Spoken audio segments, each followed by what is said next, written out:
When you need mealtime inspiration, it's worth shopping Kroger, where you'll find over 30,000 mouth-watering choices that excite your inner foodie. And no matter what tasty choice you make, you'll enjoy our everyday low prices, plus extra ways to save, like digital coupons worth over $600 each week. You can also save up to $1 off per gallon at the pump with fuel points. More savings and more inspiring flavors make shopping Kroger worth it every time. Kroger, fresh for everyone. Fuel restrictions apply.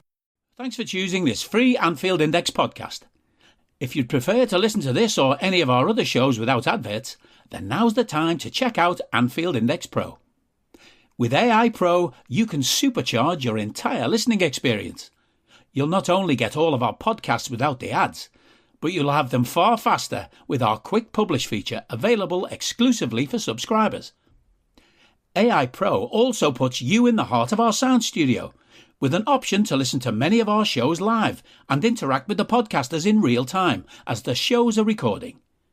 Upgrading couldn't be easier. AI Pro is available on all popular podcast platforms, and we have our own apps for Apple and Android. Just head on over to AnfieldIndexPro.com and get started today. Hello and welcome to the Daily Red, your lunchtime catch-up on all things Liverpool FC on a Friday before a weekend where we don't play till Monday. Now, I'm not sure why we don't play till Monday. I assume it's because Villa played last night and they wanted us on television, but, you know, it still seems a bit stupid that we're playing on a Monday. But we are. Not a whole lot of news. Jurgen has done his press conference. Said one of his biggest regrets is not playing Harvey Elliott more. I'm not sure whether he means this season or in general.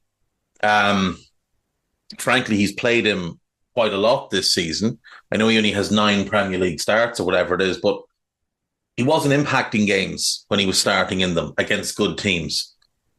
He was far better coming off the bench. And he played, I think, 32 of the 36 Premier League games so far. So, I don't know, it was a bit of a strange comment. Would have thought a bigger regret might have been, you know, wasting Alexis McAllister as a 6 for half the year, wasting Dominic Szoboszlai as a cart horse, getting him injured, and then trying to make him a cart horse again, and things like that. Would have thought that those would be, you know, bigger regrets. But it is what it is. His pre-conference arrival was quite funny, but aside from that, it's just, you know, the bog standard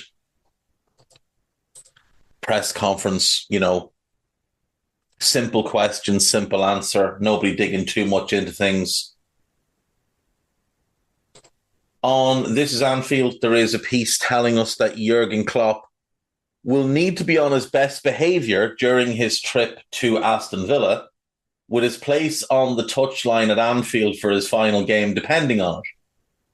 Just 2 games remain in his tenure, and obviously we play Wolves in that final game. Klopp needs to avoid being shown a yellow card by Simon Hooper on Monday evening. He is one card away from a touchline ban. He's been booked twice this season, and apparently three yellow cards get through touchline ban. That seems stupid. Like, how can players get 5 or 10? Or if they're lucky enough, they might get 9 and not get any ban if they don't get the 5th one until after the flip. Just very, very stupid. The fact that he was booked against Luton and Burnley is hilarious as well. There were other games where he should have been booked. Like, how wasn't he booked against Everton while he was standing screaming at Simon Hooper, who will be the referee for this game, for the entire first half? Liverpool have announced a Jurgen Klopp farewell event at the M&S Bank Arena. So it's an evening with Jurgen Klopp and special guests. It is Tuesday, the 28th of May. I would imagine it's on a Tuesday because A, that's when the arena was available, and B, Jurgen probably just wants to wrap up and go. I I guess he's going to be at the European Cup final against for Dortmund. Whether or not it was I asked in the press conference, I have no idea. But I guess he'll go to that, and then I guess he'll go on holiday, and just enjoy himself. Because why wouldn't he? John Bishop will be hosting the event. The Lightning Seeds and the Zootons will be performing, as well as Alfie Bow. There will be a Q&A, which will be hosted by Peter McDowell. And then there will be guests, and it's, I suppose, anybody's guess who those guests will be. Doors will open at 6:30. The event will start at 8. Tickets are priced from €37.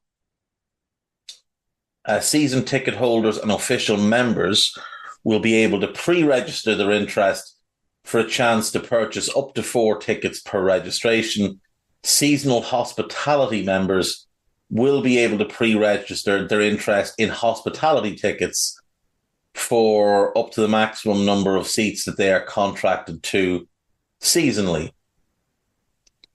A donation from the ticket sales for the 9,000-seater event will go to the club's official charity, the LFC Foundation, but the rest of it will go into the pockets of the club, I would guess. Which, is a little bit in bad taste given it's Jurgen's farewell, but it is what it is.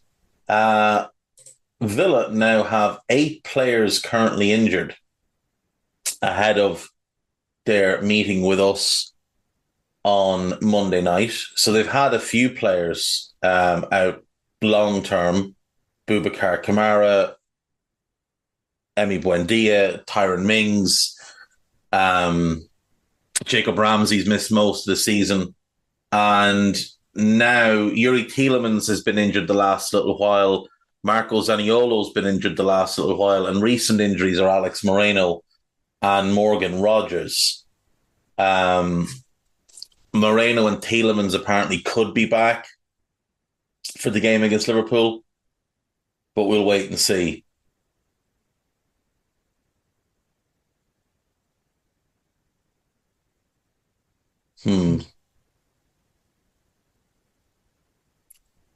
Looking at the bench last night, they were fairly bare bones. Like Clement Lenglet was there.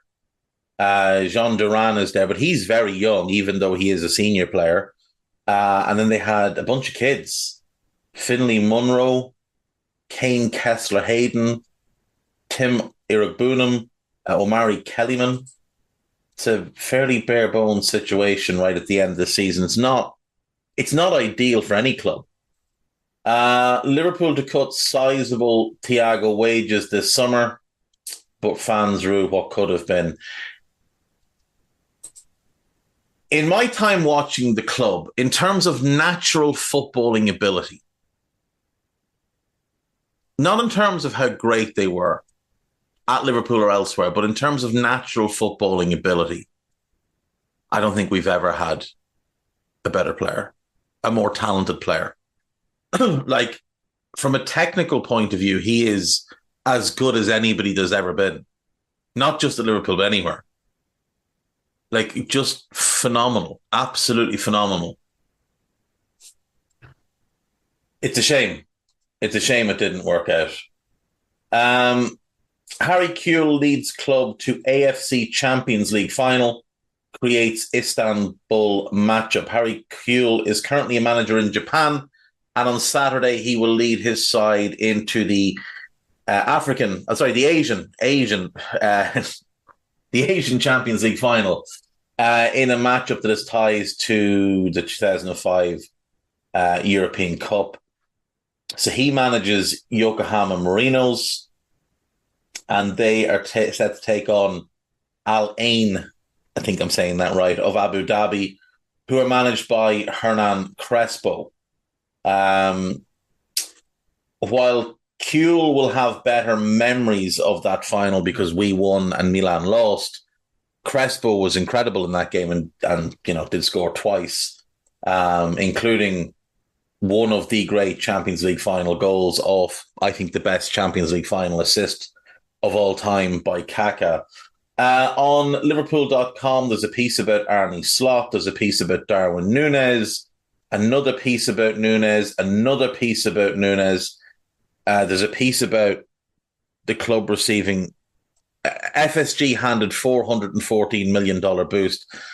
It's just that the valuations of the clubs based on whatever metrics, I think it's Forbes, use, have come out, and the value of Liverpool has gone up by 414 million. There's multiple pieces on Jurgen Klopp, a piece on Crescencio Somerville, a piece on Leroy Sané. There is a piece suggesting we could buy Dani Olmo from RB Leipzig. Really good player. Don't really see him as being one that would move the needle for us at the moment.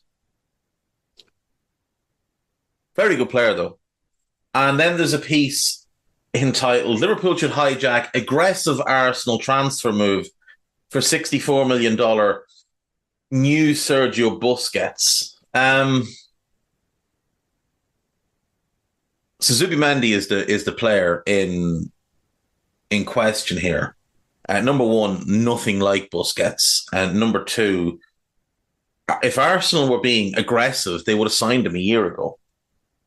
But what they're actually doing is they're re-upping Jorginho, which might hint at them not having the money to buy a midfielder this summer. Already some walking back of the big talk of a move for Isak and a move for Osman. Now it's more, the 40 to 50 million pound striker in Xerxes or Sesko, fellas that aren't anywhere close to the finished product that they're being linked with. So it does look like they might be having to tighten their belts this summer after the last 3 years of very, very heavy spending, 620 million or so. And obviously FFP means that, it's profit and sustainability means that they can't spend a whole lot more. Jordan Ibe has had his Instagram account hacked by models. Okay. There's a piece about Harry Kewell and Hernan Crespo, a piece about Jurgen Klopp saying that he regrets not playing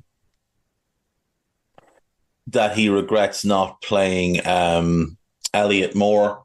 Better than Núñez. Liverpool fans excited as forgotten 3 million signing scores wonder goal.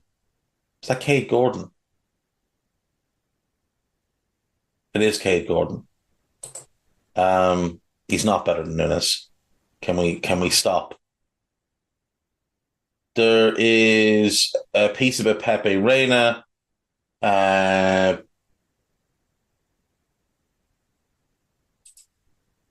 Mourinho suggests his ex-player is too good for current club. He could play for Liverpool. Come back to that.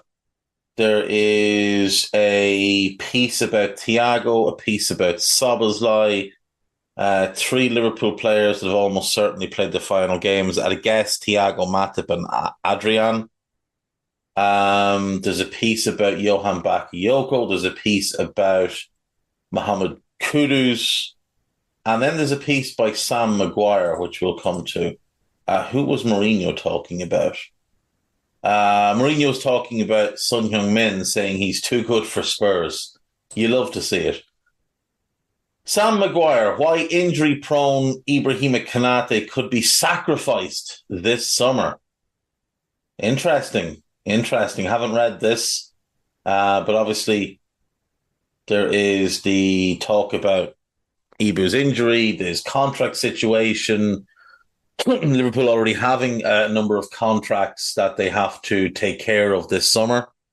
And will they be willing to give Ibu the contract he might be looking for? I think given the current situation with the squad, it's unlikely we'd move Ibu on this summer, but it wouldn't surprise me if next summer we did. Now, there's ways to mitigate his injury issues, and hopefully with a new and improved medical staff, that can take place. But it's certainly one to keep an eye on. I wouldn't want to see him leave. I think he's outstanding, but yeah, it wouldn't be a huge surprise. AnfieldIndex.com then. Liverpool gearing up for a major transfer. Again, it's about Kudus. There's a piece about Klopp's farewell event. A piece about Liverpool eyeing a new strategic shift. There's a report that we might be pursuing coop miners. Hopefully that's not true. And then there's a piece on William Pacho, who does make a lot of sense to play as a left back in Arne Slot's team if he's going to kind of switch his flanks. So that will be fine. Podcast-wise, there's the new Under Pressure. There is the Scouted Ahead of Villa. It's a big chat about the Champions League semi-finals and a bit about Villa. And then there is the post-press conference pod with Dave Davis looking ahead to the Villa game. So all of them are out. There will be a rival recon. There's a Moby on the spot to come as well. Lots and lots of content for you, and I will see you all on Monday. Take care of yourselves. Bye-bye. We hope you enjoyed listening to this Anfield Index show. Please be sure to subscribe to our channel so future podcasts find their way to your device automatically. There's nothing quite like fan engagement, and we'd love to know what you think of anything discussed on this show. The best way to get in touch is over on our free Discord community, where both podcasters and listeners debate the hottest LFC topics 24/7. Sign up free now at AnfieldIndex.com/Discord. You won't regret it. You can also follow us on Twitter at Anfield Index and find us on Facebook by searching for Anfield Index. Oh, and before you go, we'd love it if you could leave us a 5-star review on your favourite podcast app. It only takes a couple of seconds, and it means the world to the people who create these free shows. Sports Social Podcast Network.